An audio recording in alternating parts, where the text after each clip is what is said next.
Only inclusive innovation policy, in my opinion, is good innovation policy, because inclusiveness is good for longer-term development, both economic and social.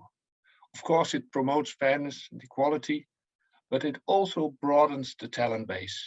If you leave people out, it means you leave talents out, and that will have a detrimental effect on your society on the long term. Important in the process of the developing of good and thus inclusive innovation policies is to include all relevant stakeholders and to leave no one behind already in the phase of developing policies.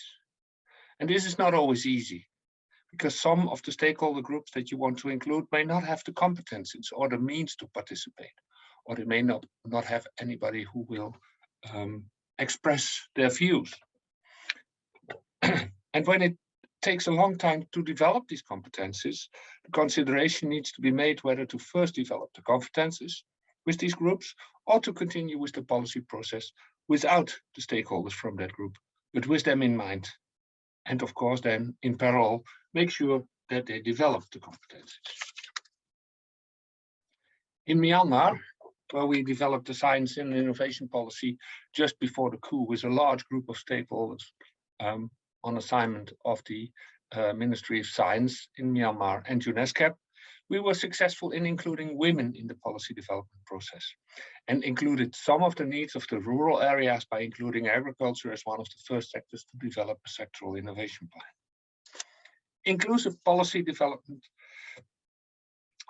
requires constant awareness of intended and unintended inclusivity effects.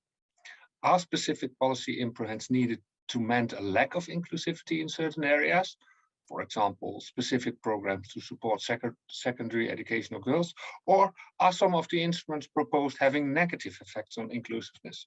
For example, by focusing on sectors that are only relevant in cities. Specific inclusivity tests on new policies might be a suitable policy instrument to at least make inclusivity effects explicit.